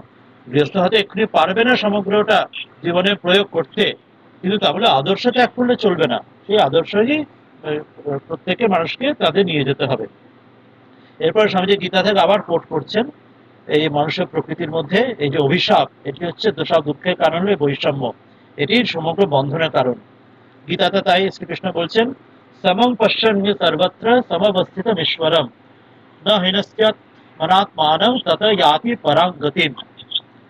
ঈশ্বরকে সর্বত্র সমভাবে অবস্থিত দেখে তিনি আত্মা দ্বারা আত্মাকে হিংসা করেন না, সুতরাং তিনি পরম গতি লাভ করেন।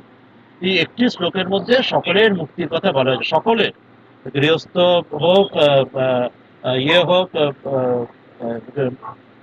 সন্ন্যাসী হোক, ব্রহ্মচারী, বানপ্রস্থ হোক, সকলের মুক্তির পথ এটির মধ্যে দেওয়া হয়েছে। কি বলছেন এখানে? ঈশ্বরকে সর্বত্র সমভাবে অবস্থিত, সর্বভূতি ঈশ্বর দর্শন, এটি দেখে, এবং তিনি আত্মার দ্বারা আত্মাকে হিংসা করেন না, অর্থাৎ অপরকে হিংসা করেন না। কেন? অপরের মধ্যে তিনিই আছেন। ওই জন্য অপরের ক্ষতি করলে নিজেরই ক্ষতি করা হয়, আর অপরের ভালো করলে নিজের ভালো হয়। সেজন্য সর্বভূতের মধ্যে নিজের মধ্যে ঈশ্বরকে দেখেন, অপরের মধ্যে ঈশ্বরকে দেখেন, ফলে তিনি পরম গতি লাভ করেন। এটি একমাত্র পথ, এই সাম্যই একমাত্র পথ। ব্যষ্টির জন্য তাই, ব্যক্তির জন্য তাই, সমষ্টির জন্য তাই, জাতির জন্য চাই, দেশের জন্য তাই, বিশ্বের জন্যও তাই। এরপর মনে করছেন, রাজপুত ক্ষত্রিয় আপনারা ভারতের গৌরব, আপনাদের অবনতি হওয়াতে জাতীয় অবনতি শুরু হলো। যখন, কারণ আমরা জানি প্রথম যখন ইসলাম ভারতে ঢুকলো, তখন প্রথম ক্ষত্রিয় যে পৃথ্বীরাজ চৌহানকে, তাকে পরাজিত করে, এবং তারও আগে একবার, আর তার কয়েক ৩০০-৪০০ বছর আগে আর একবার একজন রাজা, তিনি মুলতানের ওখানে ছিলেন, সেখানেও প্রথম ইসলাম সেখানে ঢোকে। এবং তারপরে যখন এখানেও যখন প্রথম বক্সারের যুদ্ধের মাধ্যমে যখন ব্রিটিশরা যখন ভারতে ঢুকলো, সেখানেও তারা মারাঠাদের তাদের পরাজিত করে তারা ভারতে ব্রিটিশ আমল, লর্ড ক্লাইভ, তারা রাজত্ব শুরু করলো মারাঠাদের পরাজিত করার মাধ্যমে। তো সেখানেও বলছেন, অর্থাৎ আপনাদের ক্ষত্রিয় যখন পরাজয় শুরু হলো, আপনাদের অবনতি হওয়ার ফলেও সেখানে ইসলাম খ্রিস্টান এরা ঢুকলো এবং ভারতের অবনতি শুরু হলো। সেই জন্য আপনাদের নিজেদের জাগতে হবে, কিন্তু অপরকে পদানত করে নয়, লুণ্ঠিত ঐশ্বর্য ক্ষমতা ভাগ করার জন্য নয়। আপনাদের জাগতে হবে যে ক্ষত্রিয় যেমন আগে রাম বা কৃষ্ণ বা বুদ্ধ যেমন ছিলেন, সেই আপনাদের অপরকে, রাম যেন রাবণ বধের জন্য করলেন, যখন পাণ্ডবরা যেন কৃষ্ণ যেমন তিনি জরাসন্ধ ইত্যাদি তারা যারা অধর্মের বধের জন্য কৃষ্ণ কর্তব্য করলেন, কাজ করলেন, সেইভাবে জ্ঞানহীনদের জ্ঞান দানের জন্য বুদ্ধ যেমন জ্ঞান দান করলেন, এবং পূর্বপুরুষে পবিত্র ভারতের যে নষ্ট গৌরবকে পুনরুদ্ধারের জন্য ক্ষত্রিয়র বংশধর এবং ব্রাহ্মণের বংশধরদের মধ্যে এক হতে হবে, সমবেত বদ্ধপরিকর হন, তবেই ভারতের উন্নতি সম্ভব। এটি ভীষণভাবে জরুরি বর্তমান রাজনীতির ক্ষেত্রেও, আমরা দেখি আজকের দিনে রাজনীতিতেও, আজকের দিনেও, কারণ এটি হচ্ছে দরকার। না হলে কি হয় যে আজকের দিনেও মানুষ ক্ষত্রিয়, ব্রাহ্মণ বা অন্যান্য যা কাস্ট একে অপরের বিরুদ্ধ করে রাজনীতির মাধ্যমে বিরোধিতা করে নিজের পায়ে নিজে কুড়ুল মারে। তো স্বামীজি সেই সময় বলছেন যে আগে যেমন ভারত ক্ষত্রিয় ব্রাহ্মণ একে অপরের বিরোধিতা করে চলেছে, নিজে ক্ষতি করেছে, আর আজকের দিনেও কিন্তু সেটা করলে চলবে না। ক্ষত্রিয় ব্রাহ্মণের বংশধরদের একজোট হয়ে, সমবেত চেষ্টায় বদ্ধপরিকর হয়ে নিজের ভালো অপরের ভালো বুঝে একসঙ্গে করতে হবে, একে অপরের বিরুদ্ধে করে হবে না। স্বামীজি বলছেন এটাই তার শুভ মুহূর্ত, কালচক্র ঘুরছে, ভারত থেকে আবার শক্তি প্রবাহ বেরিয়ে সেটি জগতের দূরতম প্রান্তে পৌঁছবে, যেটা স্মৃতিতে উপনিষদে বেদেতে বলা রয়েছে, ক্রীড়মন্তু বিশ্বম আর্যম, যে সারা বিশ্বকে আর্য করতে হবে। আর্য মানে আমরা আগেও বলেছি, এই জ্ঞান দান, এই আধ্যাত্মিকতা দান। ভারত কখনো শস্ত্র নিয়ে অপরকে জয় করে না, শাস্ত্র নিয়ে জয় করে, এবং বৌদ্ধরা করেছে অহিংসার মাধ্যমে, এখানে ভালোবাসার মধ্যে, প্রেমের মাধ্যমে ভারত জয় করবে অপরকে। এই মহাবাণী উচ্চারিত হচ্ছে, স্বামীজি বলছেন, যা প্রতিধ্বনি সমগ্র জগতে প্রবাহিত হয়ে চলেছে, এবং প্রতিদিনই যা অধিক থেকে অধিক শক্তি সংগ্রহ করছে। এই বাণী পূর্ববর্তী সকল বাণী থেকে অধিক এবং অধিক শক্তিশালী হচ্ছে, এবং এর কারণ এগুলি পূর্ববর্তী সকল বাণীর সমষ্টি স্বরূপ। কেন সমষ্টি স্বরূপ? আগে উপনিষদে যা পেয়েছি, তারপরে আমরা শ্রীরাম এক এক অবতার তারপরে আসছেন, তিনি পুরাণে তারা আরো কিছু দিচ্ছেন, তারপরে আমরা শ্রী রামচন্দ্র থেকে সেখানে পাচ্ছি, উপনিষদের পরে তিনি রামগীতা, অধ্যাত্ম রামন, যোগ বাশিষ্ঠ, তিনি আরো অনেক দিচ্ছেন। শ্রীকৃষ্ণ এসে তিনি গীতাতে, মহাভারতে, ভাগবতে তিনি দিচ্ছেন। পরে বুদ্ধ সে দিচ্ছেন, এরপরে চৈতন্য দিচ্ছেন, মাঝে গুরু নানক তিনি দিয়ে গেছেন, এখন শ্রীরামকৃষ্ণ স্বামী দিচ্ছেন, এরপরে এছাড়া কত মহাপুরুষ ভারতে দিয়ে গেছে। ওই জন্য সেই বাণী শক্তি থেকে আরো শক্তিশালী হচ্ছে, পূর্ববর্তী সকল বাণী সমষ্টি স্বরূপ হচ্ছে। এক বাণী যেদিন সরস্বতীর তীরে, মানে সিন্ধু সরস্বতী সভ্যতা, হরপ্পান মহেঞ্জোদারো সভ্যতা ঋষিদের কাছে যিনি প্রকাশিত হয়েছিল। মনে রাখতে হবে, স্বামীজি যখন এই কথা বলছেন তখনই কিন্তু মহেঞ্জোদারো সিন্ধু সরস্বতী সভ্যতা রাখালদাস বন্দ্যোপাধ্যায় তখনই করে খুলে তখন আবিষ্কার করেননি। স্বামীজি এটা কিন্তু অনেক স্বামীজির শরীর যাওয়ার পরে এই সিন্ধু সরস্বতী সভ্যতা, মহেঞ্জোদারো হরপ্পা সভ্যতা মাটি খুঁড়ে রাখালদাস বন্দ্যোপাধ্যায় আবিষ্কার করেন। স্বামীজি তার আগেই এই কথা বলছেন যে বাণী একদিন সরস্বতীর তীরে ঋষিগণ তাদের কাছে প্রকাশিত হয়েছিল, যা প্রতিধ্বনি নগরাজ হিমালয়ের চূড়াচূড়ে প্রতিধ্বনিত হয়েছিল। কৃষ্ণ, বুদ্ধ, চৈতন্য সকলের মধ্য দিয়ে সমগ্র দেশকে প্লাবিত করেছিল। আজকে শ্রীরামকৃষ্ণ বা সারদা স্বামী বিবেকানন্দের মাধ্যমে আবার উচ্চারিত হচ্ছে, আবার দ্বার উদ্ঘাটিত হয়েছে, আবার সেই রাস্তা সে খুলে গেছে। সবাই সে আলোর রাজ্যে প্রবেশ করুন। তমোসম জ্যোতির্গময় মৃত্যুর্ম অমৃতম গময়। এবং আটকে গিয়েছিল আমার একটু এখানে, আমি আবার একটু বার করি, একটু ভিডিওটা একটু আটকে গিয়েছিল, আমি দেখছি খুলে পাচ্ছি। হ্যাঁ, আবার এসছে। সেই আবার সেই আলোর রাজ্যের দিকে স্বামীজি পথ দেখাচ্ছেন, অসতম সৎগমে তমসম জ্যোতির্গমে মৃত্যুর্মা অমৃতঙ্গমে। আবার সেই পথে ওঠো। স্বামীজি আবার মনে করেছে, হে প্রিয় মহারাজ, ক্ষত্রিয় মহারাজকে, যিনি স্বামীজির শিষ্য বটে, স্বামীজি স্বয়ং তিনি শিষ্য, স্বামীজি তার গুরু, এবং তিনি আপনি সেই ক্ষত্রিয় সেই বংশধর, আপনি সনাতন ধর্মের আপনি রক্ষক, আপনি স্তম্ভ স্বরূপ। যেমন শ্রী রামচন্দ্র শ্রীকৃষ্ণ যেমন তার ধর্মের অভ্যুত্থানে করেছেন, আপনি সেই রাম এবং কৃষ্ণের বংশধর। রাম হচ্ছে সূর্য বংশ, কৃষ্ণ হয়তো তারা চন্দ্র বংশ হবেন, কিন্তু সকলেই ক্ষত্রিয়, এবং আপনিও সেই ক্ষত্রিয়, আপনিও তাদের বংশধর। রাম সূর্য বংশ, চন্দ্র বংশ যেই হোক না কেন, আপনি সকলেই সব মিলিয়ে আপনিও সেই ক্ষত্রিয়দেরই আপনি, তারাই আপনাদের পূর্বজ। সেজন্য আপনি কর্তব্য পালন না করে কি করে দূরে থাকবেন? আমি জানি কখনোই তা হবে না। স্বামীজি নিজের শিষ্যকে জাগাচ্ছেন, সেই তাকে আশীর্বাদ করছে, শক্তি দিচ্ছেন। আমি জানি যে স্বামীজি বলছেন, আবার ধর্মের সাহায্যে আপনার হস্তে প্রথমে প্রসারিত হবে। ইতিমধ্যে তা হয়েছেও জানি। বিবেকানন্দকে তার বিবেকানন্দের নাম দেওয়ার জন্য, তাকে আমেরিকায় পাঠানোর জন্য, তার জাহাজের টিকিট কেটে দেওয়া শুরু করে বাকি সাহায্য করার জন্য, ভবিষ্যতে তার মাকে, স্বামীজির মাকে সাহায্য করার জন্য, সব কাজে অজিত সেন তিনি ক্ষেত্রীয় রাজা, তিনি সাহায্য করেছেন সব বিষয়। এবং তিনি যেন নিজেকে বলিদান দিয়েছেন, তিনি তার শরীরও খুব দুঃখভাবে দুঃখজনকভাবে চলে যায় আমরা জানি জীবনে। এবং আপনি আপনার বংশের বৈজ্ঞানিক শিক্ষার মাধ্যমে পবিত্র চরিত্র, আপনার যেমন চরিত্র, স্বামীজি বলছেন যা থাকলে একজন সাধুও গৌরবান্বিত হতে পারেন। স্বামীজি তাকে সাধু সমক্ষ করে তুলছেন, তাকে তার শিষ্যকে এবং যিনি ক্ষত্রিয় তাকেও স্বামী সাধু সমক্ষ করছেন। এবং তার সঙ্গে অসীম যে প্রেম যুক্ত হয়েছে, তখন এই ব্যক্তি যে ধর্মের পুনর্গঠনের উৎসুক, তখন এই ভারতের মহান গৌরবময় পুনরুজ্জীবনে বিশ্বাসী না হয়ে থাকতে পারি না। আমি জানি স্বামীজি বলছেন যে আপনার মতো মানুষ যখন রয়েছে, ভারতের পুনরুত্থান অবশ্যম্ভাবী, জগতের পুনরুত্থান অবশ্যম্ভাবী। চিরকাল আপনার ওপর, আপনার বংশের ওপর শ্রী রামকৃষ্ণের আশীর্বাদ বর্ষিত হোক। পরের হিতের জন্য এবং সত্য প্রচারের জন্য আত্মান মোক্ষার্থম জগৎ দীর্ঘকাল জীবিত থাকুন, এটি সর্বদা বিবেকানন্দের প্রার্থনা। এই প্রার্থনাটা পূরণ হয়নি আমরা জানি, পরবর্তীকালে দীর্ঘকাল তিনি জীবিত থাকতে পারেননি।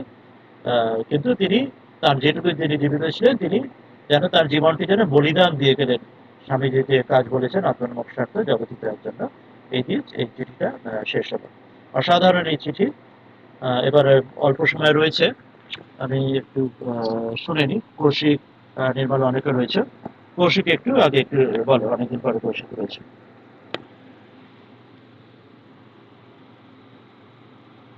কৌশিক আছে, বলবে, আর নির্মলও আছে। মহারাজ, হ্যাঁ বলো, বলতে পারো কিছু। মহারাজ ক্ষেত্রী মহারাজা মহারাজা অজিত সিং, আমি জাস্ট এমনি জানতে চাইছি মহারাজ, এই ওনার যে আমি যতদূর শুনেছি ওনাদের যে রাজপ্রাসাদ, সেটা বোধহয় রামকৃষ্ণ মিশনের বিরাট বড় সেন্টার এবং মিউজিয়াম হয়েছে না? হ্যাঁ, বর্তমানে ওটাই কয়েক বছর আগে হলো ক্ষেত্রী যে যেখানে ছিলেন সেই রাজপ্রাসাদ, যেখানে স্বামীজি ছিলেন, যেখানে সেই পুরো সেটি রামকৃষ্ণ মিশনের হাতে এসেছে, একটি শাখা কেন্দ্র হয়েছে। একটি মিউজিয়ামও সেখানে হয়েছে, কিন্তু তবে আমি মানে আমি নিজে যাইনি, ফলে আমি দেখিনি। তা সেটা কখনো ঈশ্বরের ইচ্ছা হলে তোমরা দেখতে জানতে পারো সেই স্থানটি রাজস্থানে। শুনলাম এরকম তো। হ্যাঁ। হ্যাঁ, এই জায়গাটা এই যে এখানে যেটা বলেছেন স্বামীজি, যেটা আপনিও ব্যাখ্যা করলেন, ব্রাহ্মণ এবং ক্ষত্রিয়, তাদের ব্রাহ্মণদের স্পিরিচুয়াল টাইরানি, এবং ক্ষত্রিয় যারা যারা প্রিন্সেস, যারা general masses, they have hmm. Consider the general masses are their legal food, hmm. এই যেটা লিখেছেন স্বামীজি ইংরেজি চিঠিতে। এবং হুম। সেই কারণে জেনারেল পাবলিক, জেনারেল মাস যারা, তাদের যে ভিতরের শক্তি এবং তাদের যে ডিগ্রেড করে রাখা, তাদের স্লেভ করে রাখা, তাদের অবদমিত করে রাখা, তার কারণেই যে পরবর্তীকালের এই সহস্র বছরের ডিগ্রেডেশন এবং স্লেভারি, হ্যাঁ। সেই কজ এন্ড এফেক্টটাকে স্বামীজি যেভাবে ব্যাখ্যা করেছেন, সেই জায়গাটা আমার খুব মানে খুব থট প্রভোকিং লাগলো এই জায়গাটা। হ্যাঁ। যে অসাধারণ, অসাধারণ। বহুদিন ধরে, মানে বছরের পর বছর, যুগ যুগান্ত ধরে মানুষের শক্তিটা অবদমিত রাখার ফলে সেই যে একটা যখন ক্রাইসিস সিচুয়েশন আসছে, বা বাইরের শক্তির সামনে রুখে দাঁড়ানোর যে শক্তিটা, সেটা তখন আর মানুষের থাকে না। হারিয়েছে, হ্যাঁ, তখন যেটা ভেজিটেটিভ অর্গান যেমন হয়ে যায় হাইবারনেশন থেকে থেকে, সে ভুলে যায় তার সেই অর্গানটি সেটা প্রয়োগ করতে, খাদ্য বীর্য সেটি ভুলে যায় মানুষ, সেটি হয়েছিল। হ্যাঁ, বলুন, বলুন। হ্যাঁ, বলুন। মহারাজ, আমি মাঝখানে একটু কিছুটা হয়তো মিস করেছি।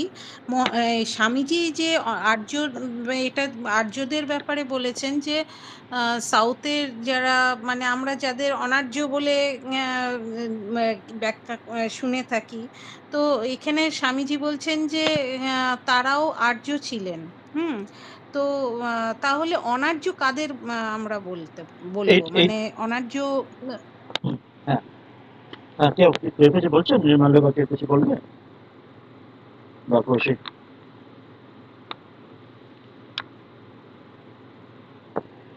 হ্যাঁ, এটি তাহলে এটি সম্বন্ধে স্বামীজি এখানেও যেমন সংক্ষেপে বলছেন, আর অন্য জায়গাতেও আমরা বলেছি যে ওই কলমটি আলমার লেকচারে যদি আমরা পড়ি, সেখানে ম্যাড্রাসের যে লাস্ট লেকচারটা, যেটা ফিউচার অফ ইন্ডিয়া, সেখানেও স্বামীজি বলেছেন, আরো স্বামীজি অন্য জায়গাতেও স্বামীজির আছে, উল্লেখ আছে। আর স্বামীজি বললাম বর্তমান ভারত যে লেখা মডার্ন ইন্ডিয়া, সেখানেও আছে যে এটি একটা খুব ভুল ধারণা, এটি রাজনৈতিক প্রণোদিত ভাবে এটি তৈরি করা হয়েছে, উদ্দেশ্য প্রণোদিত ভাবে তৈরি করা হয়েছে। ঠিক যেমন ম্যাক্স মুলার যেমন শুরু করেছিলেন উদ্দেশ্য প্রণোদিত ভাবে খ্রিস্টানদের প্রসারের জন্য, তিনি বলেছিলেন যে আর্য ইনোভেশন থিওরি তিনি শুরু করেছিলেন, আর্যরা বাইরে থেকে এসেছিল, ভারতকে দখল করেছে, অর্থাৎ ঠিক যেমন খ্রিস্টানরা গিয়ে আফ্রিকা, অস্ট্রেলিয়া, আমেরিকা জয় করেছিল, তারা ওইভাবে দেখাতে চেয়েছেন যে ভারতের মানুষ এত উন্নত, এদের বেদ এদের এদের মানুষেরই হতে পারে না, নিশ্চয়ই বাইরে থেকে এসে কেউ এসে দিয়েছিল, আর্যরা বাইরে থেকে এসে ধ্বংস এটা জয় করেছিল, এটা তারা দিয়েছিল মিথ্যে করে রাজনৈতিক কারণে। এবার সেইভাবে তারা বলেছিলেন ভারতে যারা ছিল তারা সব অনার্য ছিল, কিন্তু সেটা স্বামীজিও স্পষ্টভাবে বলছেন যে তা নয়, সমগ্র ভারতই আর্য। দক্ষিণে যেটা দ্রাবিড় যারা, তারাও কিন্তু সেটা কিন্তু আলাদা কোনো জাতি নয়, যাদের ভাষা আলাদা, বর্ণ আলাদা হতে পারে, তারাও আর্যই।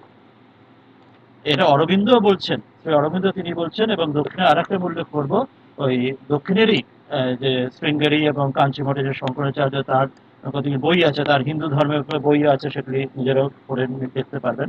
সেখানেও তারা স্পষ্ট করে উল্লেখ করছেন যে দক্ষিণে যারা, যেখানে যারা আছে ব্রাহ্মণ যারা রয়েছেন, সেখানে যারা হয়তো ভাষা তারা তামিল বা আলাদা সেখানে বলছেন, কিন্তু দ্রাবিড় যে অর্থ হচ্ছে সেটা হচ্ছে দ্রাবিড়ের শিশু। শঙ্করাচার্য নিজেকে বলছেন মন্ডল মিশ্রের কাছে যখন যাচ্ছেন, যে আমি একজন দ্রাবিড়ের শিশু।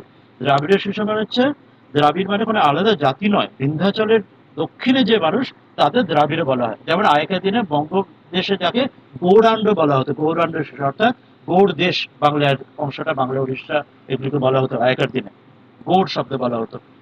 তা সেখানে দক্ষিণকে দ্রাবিড় মানে বিন্ধ্যাচলের নিচের অংশ, জিওগ্রাফিক্যাল, এটা এটা কোনো রেস হিসেবে নয়। আর্য ইজ নট আ রেস। এটি ভুল, মানে ভুল নয়, ইচ্ছা প্রণোদিত ভাবে, যেমন মার্কস মুলার আর্য ইনোভেশন থিওরি করেছিলেন, পরবর্তীকালে নানা খ্রিস্টান মিশনারিরা দক্ষিণ ভারতে তারা আলাদা করে, ওরা ওই ভারতকে ভাগ করার জন্য এই দ্রাবিড় থেকে আলাদা করে প্রচার করেছেন, এবং সেটি স্বামীজির সময় আর একটু একটু করে মানুষ এরা ওই মিথ্যা প্রচারের মধ্যে ঢুকতে শুরু করেছিল, স্বামীজি তখনই সাবধান করেছিলেন, কিন্তু তখনও জানি সাবধান হননি বলে পরবর্তীকালে আরো কত ভেদ বুদ্ধি দক্ষিণে হয়েছে, আজ বর্তমান দিন অব্দিও রাজনৈতিকভাবে রয়েছে। মাঝে আরো কিছু মানুষ দক্ষিণে খুব নিকৃষ্টভাবে ভারত এবং সনাতন ধর্মের বিরুদ্ধে বলেছেন বা করেছেন, নেগেটিভ ধরেছেন। এটা কখনোই নয়। এটা আরো অনেক মহাপুরুষ বলেছেন, রবীন্দ্রনাথ বলেছেন, অরবিন্দ বলেছেন, শান্তি বলেছেন। নির্মাল্য কিছু বা আপনি আর কিছু বলতে চাইবেন? এটার জন্য আর কিছু স্কলারলি বই পড়া যেতে পারে, কেউ মনে করে পড়তে পারেন। একটি আছে the invasion that never was বলে একটি বই আছে, সেটা একজন ফ্রেঞ্চ একজন স্কলারের লেখা, ছোট্ট বই। ওটা মানে বড় বই তো ডিটেল স্কলারদের জন্য আছে, ওটা একটা ছোট্ট অংশ আছে যেটা ফর কমন পাবলিক, কমন পিপলের জন্য।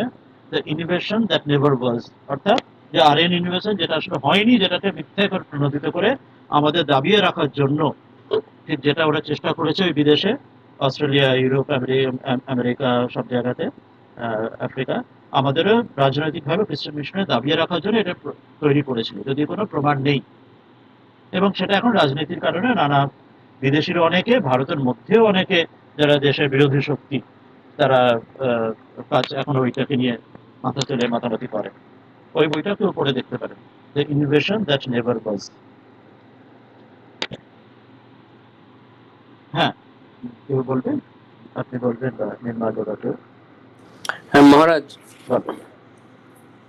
আমি মানে বেশি কিছু ফিলোসফিক্যাল ব্যাপার নয়, ব্যাপারটা হচ্ছে যে মহারাজা অজিত সিং এর সাথে স্বামীজির যে সম্পর্ক, এবং পরবর্তীকালে অজিত সিং যে অকুণ্ঠভাবে সাহায্য করেছেন স্বামীজিকে এবং স্বামীজির মাকেও পরবর্তীকালে। হ্যাঁ, কিন্তু অরিজিৎ সিং এর লাইফটা খুব ট্র্যাজিক, আপনি সেটা উল্লেখ করেছেন। হ্যাঁ, 40 বছর বয়সে, মাত্র 40 বছর বয়সে শরীর যায় ইয়েতে, সেটা অ্যাক্সিডেন্ট হয়েছিল হ্যাঁ, আগ্রাতে। আকবরের সমাধি দেখতে গিয়ে ওইখানে হয়েছিল বোধহয় হ্যাঁ। কোনো একটা অ্যাক্সিডেন্ট, কি ডিটেল সেটা জানা যায় না এখন জানি না সত্যি সত্যি ওটা অ্যাক্সিডেন্ট কিনা, অথবা মানে তখনকার দিনে রাজবংশে তো অনেক কিছু সব হয়, গুপ্ত হত্যা হতো, গুপ্ত কে জানে কোনো গুপ্ত কিছু ওকে হতে পারে। সরিয়ে দেওয়ার জন্য কিনা আমি জানি। আর আরেকটা গল্প, আমাকে আমার একদিন কলিগ আছে, সে ক্ষেত্রীতে তার বাড়ি। সে একদিন আমার গাড়ি করে যাচ্ছিল, তখন দেখে ঠাকুরমা স্বামীজির ছবি, তখন বলছে ও তুমি এদের, আমি বললাম যে হ্যাঁ তো রামকৃষ্ণ মিশনের। তখন বলছে যে আমার বাড়ির খুব কাছে হচ্ছে মহারাজা অরিজিৎ সিং এর রাজপ্রাসাদ। আচ্ছা, তখন ও আমাকে ঘটনা বললো, পরে আমি সেটা মিলিয়ে দেখেছি, আগে আমি জানতাম না, আপনি হয়তো জানেন যে এই ক্ষেত্রে অজিত সিং স্বামীজির কাছে প্রার্থনা করেছিলেন একটি পুত্র সন্তানের জন্য। হ্যাঁ, ওনার পুত্র সন্তান ছিল না, দুটোই মেয়ে ছিল, কন্যা। যেহেতু তখনকার দিনে পুত্ররাই সিংহাসনে আরোহণ করতো, তাই জন্য উনি ঠাকুরের কাছে প্রার্থনা করেছিলেন পুত্র সন্তানের জন্য। পুত্র সন্তানও লাভ হয়েছিল। হ্যাঁ।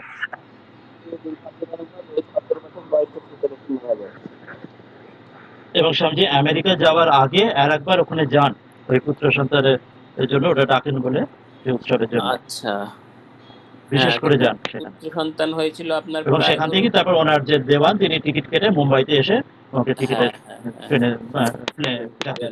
হ্যাঁ, কিন্তু সেই ছেলেও 17 বছর বয়সে মারা যান। ও আচ্ছা, ওটা আমরা জানছি। হ্যাঁ, 1910 সালে মারা যান, স্বল্পায়ু হন, কিন্তু রাজা হয়েছিলেন। কারণ অজিত সিং এর শরীর যায়, অজিত সিং স্বামীজি শরীর যাওয়ার আগে তার শরীর যায়।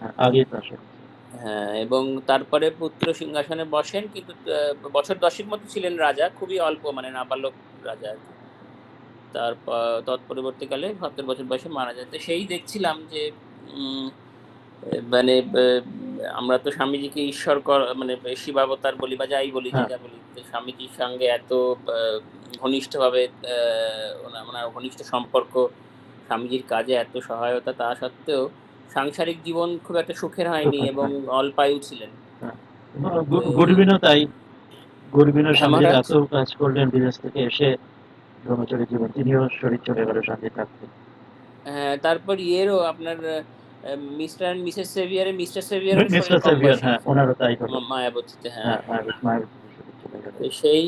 সেই ভাবছিলাম যে মানে জাগতিক এবং পারমার্থিক দুটো কখনোই সমানে সমানে চলে না। মানে ভগবান বলেন যে যোগক্ষেমের দায়িত্ব নেন, আমি সেটা ঠিক ভগবানের লীলা বোঝা মুশকিল। না, দায়িত্ব তো নেন, কিন্তু আগের দিন আমরা যেটা ওই সেই সত্যযুগের বিষয় যেটা আমরা গ্রুপেতে মেসেজ দেখেছিলাম, যেটা হচ্ছে স্বামীজি উল্লেখ করছেন একটা কোটেশন গুরু ভাইদের যেটা কোট করেছিলাম, তো সেটা ওটাই বলছেন যে আসলে শিব যিনি হন যখন সমুদ্রের মধ্যে চলে, সমুদ্র মন্থন সকলকে অমৃত দেওয়ার জন্য, কিন্তু শিব বিষ পান করেন, সেই শিব অমৃত নেন না, তিনি অপরকে অমৃত নেওয়ার জন্য নিজে বৃষ্টি পান করেন, নীলকণ্ঠে পান।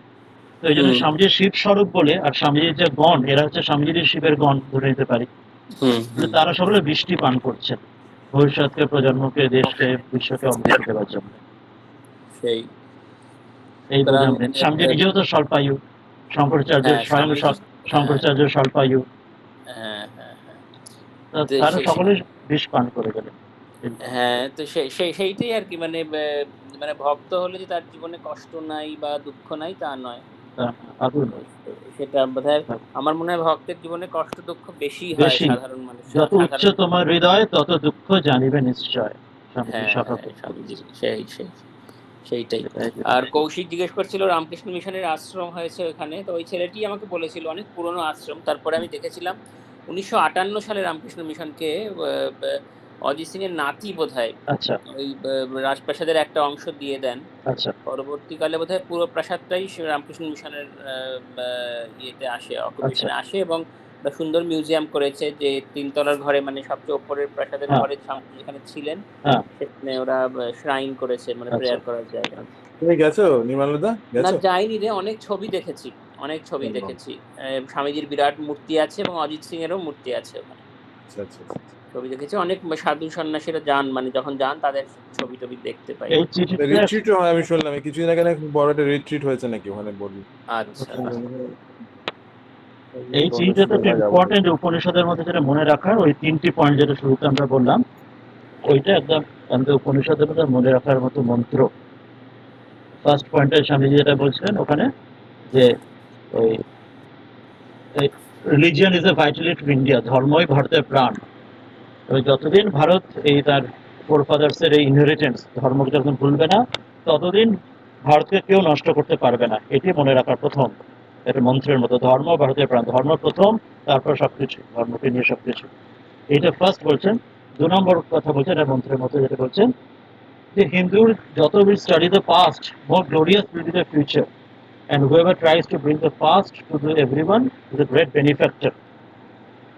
আমরা যত বেশি অতীতকে পড়বো, জানবো, আমাদের আমাদের ইতিহাস, পুরাণ, রামায়ণ, মহাভারত, বেদ, উপনিষদ যত কিছু জানবো, এবং যত যে তাকে জানানোর চেষ্টা করে তারাই একমাত্র দেশের ভারতের উন্নতি করতে পারছে।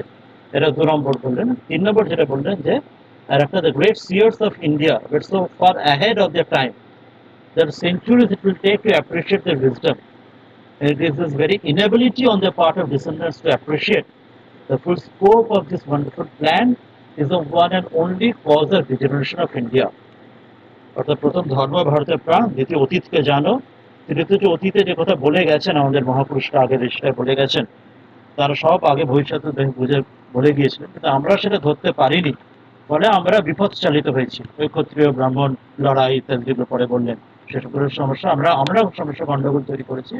তো যখন সেটা আমরা ঠিকভাবে ফলো করতে পারবো, এটা না করার জন্যই একমাত্র ভারতের পতন হয়েছে। ঋষিদের সনাতন ভারতবর্ষের ঐতিহ্যের পথ আমাদের আবার নিতে হবে, যেটি অবতার আসে স্বামীদের ঠাকুর হিসেবে। এইটা নেই, মানে আমার যেটা মনে হবে, তোমাদের আর কিছু বললে বলতে পারো।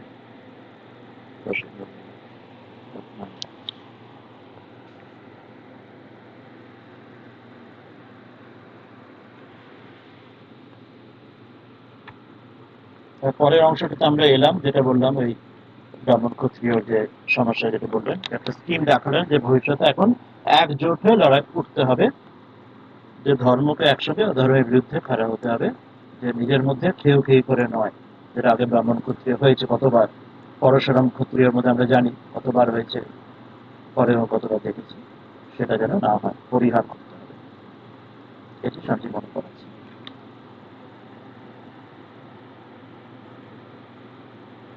তাহলে কি আমরা কি শেষ করবো? নির্মাল্য কোনো মন্ত্র বা কিছু বলে, কিছু আর কার কিছু বলা না থাকলে